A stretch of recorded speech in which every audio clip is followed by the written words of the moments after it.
Dear friends, good morning. Let's learn 2.0 में आप सभी का हार्दिक स्वागत और अभिनंदन है। और आज हम रीट लेवल फर्स्ट 2018 का जो पेपर हुआ था उसमें से जो 10 क्वेश्चंस गणित की शिक्षण विधियों के आए थे वो 10 क्वेश्चन लेकर आए हैं और 15 क्वेश्चन एक्स्ट्रा हैं, अलग से हैं। तो आज हम टॉप 25 क्वेश्चंस देखने के लिए जा रहे हैं शिक्षण विधियों के मैथ की जो हमारी श्रृंखला चल रही है रोज़ाना सुबह 8 बजे 9 बजे के आसपास जो हम सेंड करते हैं आपके लिए, उसकी आज क्लास 3 है।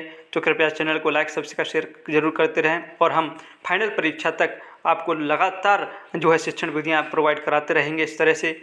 और चलिए स्टार्ट करते हैं। नीचे दिए गए कथनों में से कौन सा कथन गणित की विशेषताओं को सही नहीं दर्शाता है, आपको बताना है।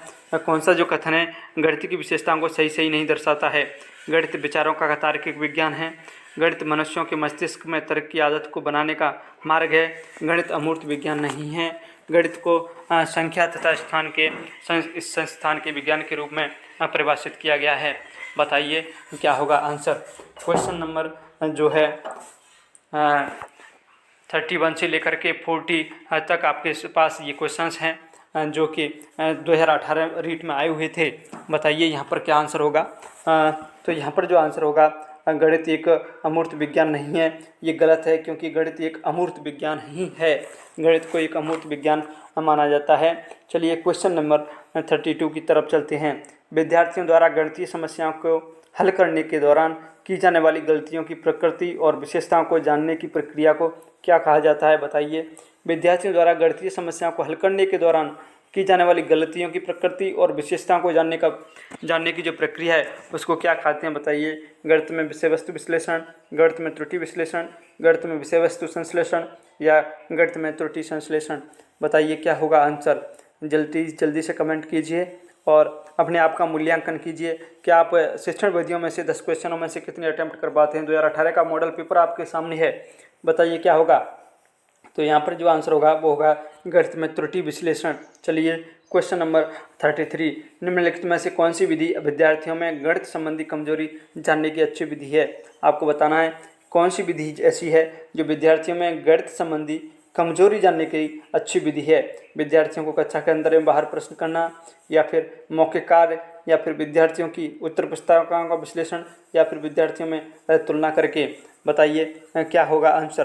तो यहाँ पर जो सही आंसर होगा इसका वो कौन सी विधि अच्छी विधि नहीं है। देखिए आप क्वेश्चंस को गौर से देखा करिए। जानने की अच्छी विधि नहीं है ये कह रहा है, तो ये विद्यार्थियों में तुलना करके जो है तुलना करने वाली कोई अच्छी विधि होती नहीं। चलिए क्वेश्चन नंबर 34 की तरफ चलते हैं। क्वेश्चन नंबर 34 है आपके सामने। क्वेश्चन नंबर 34 है नए प्रकरण के प्रति विद्यार्थियों का ध्यान आकर्षित करने के लिए अध्यापक द्वारा कक्षा में प्रस्तुत की जाने वाली परिस्थितियों को क्या कहते हैं। यहाँ पर ये थोड़ा सा मिसप्रिंट हो गया है, तो आपको हम बता रहे हैं नए प्रकरण के प्रति विद्यार्थियों का ध्यान आकर्षित करने के लिए अध्यापक द्वारा कक्षा में प्रस्तुत की जाने वाली परिस्थितियों को क्या कहते हैं। कोई नया प्रकरण करना है। नया प्रकरण कैसा? नया प्रकरण अपन को प्रेषित करना है। नया प्रकरण पेश करना है। क्वेश्चन इस तरह से है, आप क्वेश्चन समझिए। नया प्रकरण है के प्रति विद्यार्थियों का ध्यान आकर्षित करने के लिए, इसके प्रति अपन को विद्यार्थियों का ध्यान आकर्षित करना है। आकर्षण करने के लिए अध्यापक द्वारा कक्षा में की जाने वाली परिस्थितियों को क्या कहते हैं। कक्षा में प्रस्तुत की जाने वाली परिस्थितियों को क्या कहते हैं। बताइए पूर्व ज्ञान, प्रस्तावना, आदर्श प्रश्न या फिर उद्देश्य कथन। बताइए क्या होगा आंसर। तो यहाँ पर जो आंसर होगा आपका वो होगा प्रस्तावना, क्योंकि जो कक्षा में टीचर जो होता है शुरू में जो चीज़ें पढ़ाता है नया प्रकरण के लिए विद्यार्थियों को अवगत कराता है। नए प्रकरण के विद्यार्थियों द्वारा का ध्यान आकर्षित करने के लिए अध्यापक द्वारा कक्षा में प्रस्तुत की जाने वाली परिस्थिति को प्रस्तावना ही कहते हैं। चलिए क्वेश्चन नंबर 35। निम्नलिखित में से कौन सा कथन गणित के पाठ्यक्रम निर्माण की अच्छी तरह से नहीं दर्शाता है। आपको बताना है कौन सा जो पाठ्यक्रम है निर्माण को अच्छी तरह से नहीं दर्शाता है। गणित का पाठ्यक्रम विद्यार्थी केंद्रित होना चाहिए। गणित का पाठ्यक्रम क्रिया आधारित होना चाहिए। गणित का पाठ्यक्रम मनोवैज्ञानिक तार्किक ढंग से व्यवस्थित होना चाहिए, या फिर जो गणित का पाठ्यक्रम गणित अध्यापक की सहमति को आवश्यक नहीं मानता। बताइए यहाँ पर क्या आंसर होगा। पहला ऑप्शन आपके सामने है गणित का पाठ्यक्रम विद्यार्थी केंद्रित होना चाहिए, ये तो बिल्कुल सही है। दूसरा, गणित का पाठ्यक्रम क्रिया आधारित होना चाहिए, लर्निंग बाय डूइंग, ये एनसीईआरटी भी कहता है लर्निंग बाय डूइंग होना चाहिए, तो ये भी सही है। और गणित का पाठ्यक्रम मनोवैज्ञानिक और तार्किक ढंग से व्यवस्थित होना चाहिए, ये भी सही है, लेकिन यहाँ पर ये गलत हो जाएगा। अतः आपका आंसर हो जाएगा 4, गणित का पाठ्यक्रम है गणित अध्यापक की सहमति को आवश्यक नहीं मानता, यहाँ पर ये गलत हो जाएगा। क्वेश्चन नंबर 36 की तरफ चलते हैं। निम्नलिखित में से कौन सा कथन गणित की प्रकृति को नहीं दर्शाता है, आपको बताना है कौन सा कथन है जो गणित की प्रकृति को जो है नहीं दर्शाता। गणित की अपनी भाषा होती है जिसके माध्यम से सूत्र, प्रत्यय, सिद्धांत का प्रतिपादन किया जाता है, और गणित में अमूर्त प्रत्ययों की व्याख्या का अवसर होता है। गणित में सामान्यीकरण का क्षेत्र जो है वो संकुचित होता है, या फिर संख्या, स्थान, मापन आदि गणित का आधार होता है। बताइए क्या होगा आंसर। तो यहाँ पर उम्मीद करता हूँ आपने टिक लगा लिया होगा। तो यहाँ पर जो आंसर होगा वो होगा गणित में सामान्यीकरण का क्षेत्र है वो संकुचित नहीं होता, विस्तृत होता है। अब आपका जो आंसर हो जाएगा वो हो जाएगा 3rd। चलिए क्वेश्चन नंबर 37 की तरफ। गणित की उन्नति तथा वृद्धि देश की संपन्नता से संबंधित है। जो है गणित की उन्नति और वृद्धि है वो देश की संपन्नता से संबंधित है। यह कथन गणित के कौन से मूल्य को प्रदर्शित करता है, आपको ये बताना है। गणित की जो उन्नति है तथा वृद्धि है वो देश की संपन्नता से संबंधित है। यह कथन गणित के कौन से मूल्य को प्रदर्शित करेगा?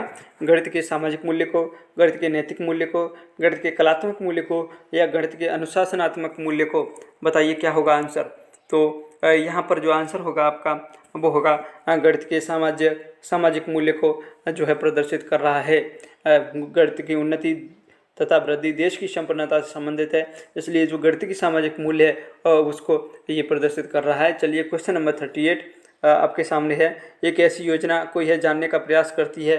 क्वेश्चन नंबर जो 38 है कि विद्यार्थी के देखिए, एक ऐसी योजना जो यह जानने का प्रयास करती है, आपको बताना है कि कोई ऐसी योजना जो ये जानने का प्रयास करती है कि विद्यार्थी कितना समझे हैं, और इस आधार पर यह तय किया जा सके कि प्रत्येक की व्यक्तिगत अथवा वर्ग की आवश्यकता के अनुसार भविष्य का शिक्षण तय हो सके, क्या कहलाता है? आपको बताना है विद्यार्थी कितना समझे हैं, और इस आधार पर यह तय किया जा सके कि प्रत्येक व्यक्तिगत जो व्यक्ति है अथवा वर्ग को आवश्यकता के अनुसार भविष्य का शिक्षण तय हो सके, क्या कहलाता है? योगात्मक आकलन, सूचनात्मक आकलन, निदानात्मक आकलन, या फिर परीक्षण?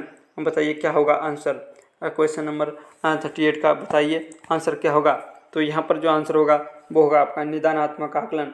निदानात्मक आकलन में पता लगाया जाता है कि कहाँ पर कमी है, उसके बाद उपचारात्मक किया जाता है। चलिए क्वेश्चन नंबर 39। निम्नलिखित में से कौन सा अनौपचारिक आकलन की विशेषता को नहीं दर्शाता? आपको बताना है अनौपचारिक आकलन की विशेषता को नहीं दर्शाता। जो सीखने का अनौपचारिक स्थान कौन सा होता है, आपको एक और क्वेश्चन मैं पूछ रहा हूँ। सीखने का जो अनौपचारिक स्थान है वो क्या होता है?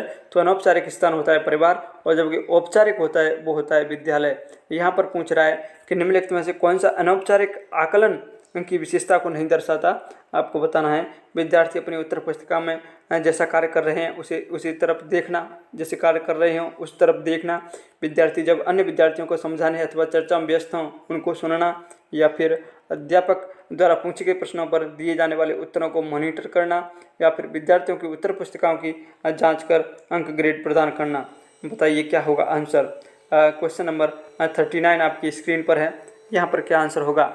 तो कौन सा है विशेषता को नहीं दर्शाता है, आपको ये बताना है कौन सा है जो विशेषता को जो है नहीं दर्शाता। तो देखिए विद्यार्थी अपनी उत्तर पुस्तिकाओं में जैसा कार्य कर रहे हैं उस तरफ देखना ठीक हो सकता है, लेकिन जो है क्वेश्चन नंबर ऑप्शन नंबर 4 जो है विद्यार्थियों को उत्तर पुस्तिकाओं की जांच कर अंक ग्रेडिंग प्रदान करना, ये अच्छी बात नहीं है। अतः क्वेश्चन नंबर ऑप्शन नंबर 4 जो है वो सही हो जाएगा इसका आंसर। क्वेश्चन नंबर 40 की तरफ जाएंगे। सभी अध्यापकों को शुद्ध गणितीय शब्दावली के उपयोग हेतु प्रोत्साहित किया जाता है। सभी जो अध्यापक हैं उनको शुद्ध गणितीय शब्दावली के उपयोग हेतु प्रोत्साहित किया जाता है, और विद्यार्थियों के मध्य शुद्ध शब्दावली उपयोग हेतु बढ़ावा देता है। इस शब्दावली को किसके क्रम में जाना जाता है? गणित शिक्षण में भाषा, गणित शिक्षण में मूल्य, गणित शिक्षण में सहसंबंध, या गणित शिक्षण में उपकरण? बताइए क्या होगा। क्वेश्चन नंबर 40 का आंसर बताना है। तो यहाँ पर जो आंसर होगा बताइए आपके 40 क्वेश्चंस आपने अटेम्प्ट कर लिए हैं, 10 क्वेश्चंस, और ये 10 क्वेश्चन 2018 रीट लेवल फर्स्ट के पेपर में जो आए हुए थे वही हैं। तो आपको बताइए कि आपके इतने इसमें से कितने क्वेश्चन सही हुए, और यहाँ पर जो आंसर होगा वो हो जाएगा आपका गणित शिक्षण में जो भाषा है वो इसका जो आंसर रहेगा। चलिए क्वेश्चन नंबर हम चलते हैं आज के जो मोस्ट वांटेड क्वेश्चन है उनकी तरफ। बताइए पहला सवाल आपकी स्क्रीन पर है जो कि एमपीटेट 2019 में आया हुआ है। गणित सभ्यता का दर्पण है, इनके द्वारा कहा गया था। गणित है वो सभ्यता का दर्पण है, असभ्यता एवं प्रगति का दर्पण है। ये कथन किसके द्वारा, न्यूटन के द्वारा, या फिर यूक्लिड के द्वारा, या फिर हॉगमैन के द्वारा, या फिर प्लेटो के द्वारा। बताइए ये जो कथन है वो किसके द्वारा कहा गया था। तो ये क्वेश्चन हमारे पिछले में भी आ चुका है, पिछली क्लास में भी। तो यहाँ पर ये आंसर होगा वो होगा हॉगमैन। कई एग्जाम्स में इसको पूछा जाता रहा है। चलिए क्वेश्चन नंबर 22, विज्ञान उस सीमा तक ही सत्य है जहाँ तक कि उसमें गणित का उपयोग हुआ है। ये कथन किसका है, विज्ञान उस सीमा तक ही सत्य है जहाँ तक उसमें गणित का उपयोग हुआ है। ये कथन किसका है, वेरी मोस्ट कथन है यंग का, कांट का, रोजन बेकन का, या फिर लॉक का है। बताइए किसका जो है ये कथन है, विज्ञान उस सीमा तक ही सत्य है, उस सीमा तक ही सत्य है जहाँ तक कि उसमें गणित का उपयोग हुआ है। शानदार परिभाषा है किसी की। तो बताइए क्या होगा आंसर, कथन है क्वेश्चन नंबर 2 का आ जाएगा आपका आंसर 3। चलिए क्वेश्चन नंबर 3 की तरफ चलते हैं। कौन सा कथन गणित की प्रकृति के संबंध में सही है, आपको बताना है कौन सा कथन है वो गणित की प्रकृति के संबंध में जो है सही है। गणित की अपनी भाषा होती है, गणित के ज्ञान का आधार हमारी ज्ञानेंद्रियाँ होती हैं, गणित का ज्ञान ठीक स्पष्ट तार्किक एवं क्रम में होता है, या फिर उपरोक्त सभी। बताइए क्या होगा आंसर, कौन सा कथन गणित की प्रकृति के संबंध में सही है। बताइए गणित की अपनी भाषा होती है, गणित के ज्ञान का आधार हमारी ज्ञानेंद्रियाँ होती हैं, गणित का ज्ञान ठीक स्पष्ट तार्किक एवं एक क्रम में होता है, या फिर उपरोक्त सभी। क्या होगा आंसर, आंसर कमेंट करिए जल्दी से क्या होगा। तो यहाँ पर जो आंसर होगा वो होगा उपरोक्त सभी जो है प्रकृति के संबंध में सही हैं, गणित की प्रकृति को दर्शाती हैं। चलिए क्वेश्चन नंबर 4 की तरफ चलते हैं। गणित ही विज्ञान का द्वार और कुंजी है, ये कथन किसका है, गणित ही विज्ञान का द्वार और कुंजी है, रोजन बेकन का, हॉगमैन का, कांट का, या फिर यंग का। बताइए क्या होगा आंसर, जल्दी से कमेंट कीजिए इसका आंसर क्या होगा। तो गणित ही विज्ञान का द्वार एवं कुंजी है, ये जो कथन था वो रोजर बेकन का है, किसका है, रोजन बेकन का है। चलिए क्वेश्चन नंबर 5, गणितीय शिक्षा पुस्तक के लेखक कौन है, सीवी रमन, सीवी भीमशंकरन, गांधी, या आयंगर। हाँ बताइए क्या होगा, गणितीय शिक्षा पुस्तक के लेखक कौन हैं, गणितीय शिक्षा पुस्तक के जो लेखक हैं वो कौन है आपको बताना है। गणितीय शिक्षा पुस्तक के लेखक कौन है, बताइए आंसर, बताइए क्या होगा इसका आंसर। तो यहाँ पर जो होगा वो होगा सीवी भीमशंकरन है जिन्होंने ये गणितीय शिक्षा नामक पुस्तक लिखी थी। अब क्वेश्चन नंबर 6 की तरफ जा रहे हैं। श्री सीवी भीमशंकरन के अनुसार गणित की प्रकृति कैसी होती है, आपको बताना है। श्री सीवी जो भीमशंकरन हैं जिन्होंने शिक्षा गणितीय शिक्षा नामक पुस्तक लिखी, उनके अनुसार गणित की प्रकृति कैसी होती है, ये परिमाणात्मक होती है, ये अमूर्त होती है, या फिर यह प्रतिरूपों का अध्ययन करती है, या फिर उपरोक्त सभी। बताइए क्या होगा। सीवी भीमशंकरन के अनुसार गणित की प्रकृति कौन कौन सी हैं, बताइए। भीमशंकरन के अनुसार गणित की जो प्रकृति हैं वो एक परिमाणात्मक है, अमूर्त है, और ये प्रतिरूपों का अध्ययन करती है। तीनों ही उन्होंने ये बताई थी। अतः आपका जो आंसर हो जाएगा वो हो जाएगा यहाँ पर 4। चलिए क्वेश्चन नंबर 5 की तरफ चलते हैं, 7 की तरफ। Professor JN. कपूर के अनुसार गणित की प्रकृति क्या होगी। Professor JN. कपूर के अनुसार जो है गणित की प्रकृति क्या होगी। गणित एक गतिशील एवं बौद्धिक उद्यम है, गणित एक तार्किक विषय है, गणित समुच्चयों तथा संरचना का अध्ययन करता है, या फिर उपरोक्त सभी। बताइए क्या होगा आंसर। तो यहाँ पर जो आंसर हो जाएगा आपका प्रोफेसर जे.आर. कपूर के अनुसार जो गणित की प्रकृति है वो है गणित की गतिशील एवं बौद्धिक उद्यम है, ये भी सही है। गणित एक तार्किक विषय है, ये भी, और गणित समुच्चयों तथा संरचना का अध्ययन है, ये तीनों ही जो प्रकृति हैं गणित की प्रोफेसर जे.एन. कपूर ने बताई थी। अतः आपका जो आंसर हो जाएगा वो 4 हो जाएगा। चलिए नेक्स्ट क्वेश्चन, कौन सा गणित की जो प्रकृति के संबंध में सही नहीं है, आपको बताना है। गणित एक अस्पष्ट रूप में ज्ञान की प्रस्तुत करती है, आपको बताना है कौन सा है प्रकृति के संबंध में सही नहीं है, क्या नहीं है, सही नहीं है, आपको ये बताना है।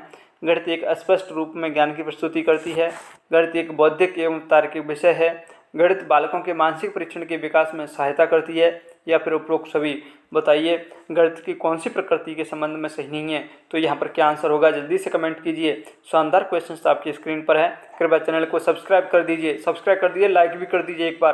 क्या होगा आंसर, तो यहाँ पर होगा गणित की स्पष्ट रूप में ज्ञान की प्रस्तुत नहीं करती, ये स्पष्ट रूप में बिल्कुल ज्ञान का प्रस्तुत करता है। अतः आपका 8 का फर्स्ट क्वेश्चन ऑप्शन है जो सही हो जाएगा। क्वेश्चन नंबर 9, गणित की प्रकृति के संबंध में कौन सा कथन सही नहीं है, आपको बताना है। यह एक निगमनात्मक विज्ञान है या फिर देखिए गणित की प्रकृति के संबंध में कौन सा कथन है वो सही नहीं है, आपको बताना है सही नहीं है। यहाँ पर फोकस करना है आपको। यह एक निगमनात्मक विज्ञान है। गणित तार्किक विचारों का विज्ञान है। गणित में मात्रात्मक तथ्यों और संबंधों का अध्ययन किया जाता है। गणित विज्ञान की क्रमबद्ध संगठित तथा जो गणित है, गणित विज्ञान की क्रमबद्ध संगठित तथा संबंधों यथार्थ, यहाँ पर जो लिखा है ये यथार्थ है, यथार्थ शाखा है। या फिर बताइए क्या होगा आंसर, क्वेश्चन नंबर 9 का क्या आंसर होगा, जल्दी से बताइए। यह एक निगमनात्मक विज्ञान है। गणित तार्किक विचारों का विज्ञान है। गणित में मात्रात्मक तथ्यों संबंधों का अध्ययन किया जाता है। गणित विज्ञान की क्रमबद्ध और संगठित तथा यथार्थ शाखा है। बताइए कौन सा क्वेश्चन है, ऑप्शन है जो सही नहीं है। तो देखिए यहाँ पर गणित विज्ञान की क्रमबद्ध संगठित तथा यथार्थ शाखा ये सही है। गणित में मात्रात्मक तथ्यों और संबंधों का अध्ययन किया जाता है, ये भी सही है।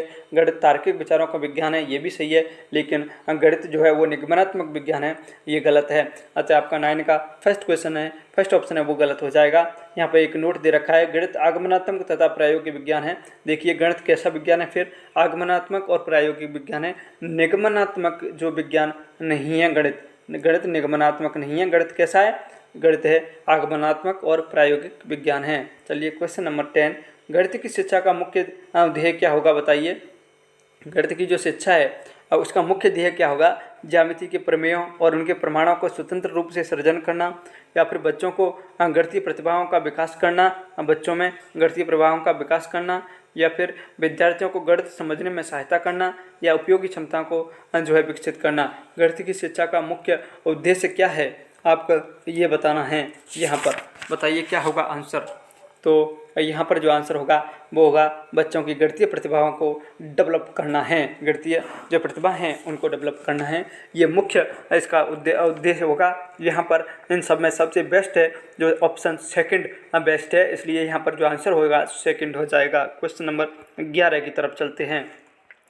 प्राथमिक स्तर पर शिक्षार्थियों के लिए व्यावहारिक उपकरण का महत्व है क्योंकि यह बहुत मदद करता है। प्राथमिक स्तर पर शिक्षार्थियों के लिए व्यावहारिक उपकरणों का महत्व है।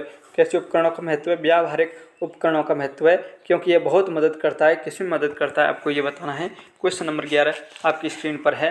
यह मूल गणितीय संकल्पना को समझने के लिए जो है या फिर शब्दों में व्यक्त समस्याओं को हल करने के लिए, या मानसिक और मौखिक परिकलन की गति बढ़ाने के लिए, परीक्षा में बेहतर प्रदर्शन करने के लिए व्यावहारिक उपकरणों का क्या महत्व होगा, बताइए क्या होगा आंसर। जल्दी से कमेंट कीजिए और चैनल को लाइक सब्सक्राइब शेयर जरूर करते रहें। हम इसी तरह से गोल्डन टेस्ट सीरीज के तहत ये जो लेकर आ रहे हैं, आज हमारी क्लास 3 है और एग्ज़ाम तक इसी तरह क्लास चलती रहेंगी। कृपया चैनल को लाइक सब्सक्राइब शेयर करते रहें। चलिए यहाँ पर जो आंसर होगा वो होगा मूल गणितीय संकल्पना को समझने के लिए। चलिए नेक्स्ट क्वेश्चन, मानसिक गणितीय संबंधी गतिविधियाँ महत्वपूर्ण हैं क्योंकि यह निम्नलिखित में से किसी एक के अवसर उपलब्ध कराती हैं। आपको बताना है जो मानसिक गणित संबंधी गतिविधियां हैं मेंटल वो महत्वपूर्ण होती हैं क्योंकि यह निम्नलिखित में से किसी एक के अवसर उपलब्ध कराती हैं। बताइए किसके अवसर उपलब्ध कराती हैं। ऑप्शन आपके सामने है। परिकलन में परिशुद्धता के साथ उनकी गति को बढ़ाने और परीक्षाओं में उनके निष्पादन में सुधार करने में मदद करती हैं, या फिर मानसिक संगणना संबंधी प्रक्रियाओं का विकास क्योंकि शिक्षार्थी तेज गति से संख्याओं के परिकलन के बीच संबंधों की पहचान करने की कोशिश करते हैं, या फिर पेपर पेंसिल का उपयोग करते हुए कक्षा में प्रक्रियाओं को सीखने में निपुणता प्राप्त करते हैं, या फिर एक कलन विधि है जिसको एल्गोरिथम कहते हैं को सीखने में निपुणता प्राप्त करना और कम समय में अधिक संख्या में समस्याओं को अभ्यास करना। बताइए क्या होगा आंसर। मानसिक गणित संबंधी गतिविधियाँ महत्वपूर्ण होती हैं क्योंकि निम्नलिखित में से किसी एक अवसर का उपलब्ध कराती हैं। बताइए क्या होगा। वीडियोज़ को पॉज करिए और अच्छे से सवाल को समझिए और इसका आंसर आपको कमेंट करना है क्या होगा। चलिए इसका जो आंसर है वो होगा आपका ऑप्शन नंबर 2, यानी कि मानसिक संगणना संबंधी प्रक्रियाओं का विकास क्योंकि शिक्षार्थी तेज गति से संख्याओं के परिकलन के बीच संबंधों की पहचान करने की कोशिश करते हैं। अतः आपका आंसर सेकंड हो जाएगा। चलिए क्वेश्चन नंबर 13, गणित विज्ञान का द्वार और कुंजी है, ये कथन किसका था बताइए। गणित है जो विज्ञान का द्वार एवं कुंजी है, ये किसने कहा था? यंग ने, रोजर बेकन ने, फ्रोबेल ने या फिर अरस्तु ने? बताइए क्वेश्चन नंबर 13 का आपको आंसर देना है। तो यहाँ पर गणित विज्ञान का द्वार और कुंजी है, ये कहा था रोजर बेकन ने। गणित सभ्यता और संस्कृति का दर्पण है, ये किसने कहा था? ये हॉगमैन ने कहा था। आज हमारी 4-5 परिभाषाएं आ चुकी हैं, जिनमें से एक परिभाषा जरूर एग्जाम्स में पूछी ली जाएगी। अतः आपको जो है चैनल को सब्सक्राइब और शेयर जरूर करना चाहिए। क्वेश्चन नंबर 14 की तरफ जा रहे हैं हम। प्राथमिक कक्षा का एक बच्चा संख्या, संक्रिया, चिन्हों, सिक्कों व घड़ी की सुइयों में अंतर स्थापित नहीं कर पाता। यह तथ्य इंगित करता है कि इस बच्चे को निम्नलिखित में से किस क्षेत्र में समस्या है? आपको बताना है। एक प्राथमिक कक्षा का कोई बच्चा है जो संख्या, संक्रिया, चिन्हों, सिक्कों एवं घड़ी की सुइयों में अंतर स्थापित नहीं कर पा रहा है। वह तथ्य इंगित करता है कि इस बच्चे की निम्नलिखित में से कौन सी प्रक्षेत्र में समस्या है। अगर ये तथ्य है तो ये किस क्षेत्र में प्रक्षेत्र में समस्या को प्रदर्शित करता है? भाषा प्रकरण में, श्रवण स्मृति में, प्रक्रिया स्मृति में या फिर दृश्य प्रक्रमण में? बताइए ऑप्शन नंबर क्वेश्चन नंबर 14 का जो है आंसर क्या होगा। तो यहाँ पर जो है हमारा EVS और हिंदी का गोल्डन टेस्ट सीरीज भी लगातार चल रही है। मनोविज्ञान के हमने लगभग 19 पेपर अपलोड कर दिए हैं और लगभग 500 विद्यार्थी उसका फ़ायदा उठा रहे हैं। तो आप भी फ़ायदा उठाएं और देखें, गोल्डन टेस्ट सीरीज से जुड़े रहें और अपने आप को मजबूत बनाएं। तो यहाँ पर जो आंसर होगा वो होगा दृश्य प्रकरण। क्या होगा? दृश्य प्रकरण यहाँ पर जो है आंसर हो जाएगा। अतः आज हमने 24 क्वेश्चंस जो है मैथमेटिक्स के अटेम्प्ट किए हैं शिक्षण विधियों के। उम्मीद करता हूँ आपको ये सेशन बहुत ही ज़्यादा पसंद आया होगा। चैनल को लाइक सब्सक्राइब जरूर करेंगे और शेयर भी करेंगे, दोस्तों से सब्सक्राइब करवाएंगे। धन्यवाद। इसी उम्मीद के साथ आपसे विदा लेता हूँ। धन्यवाद। आपका दिन शुभ रहे।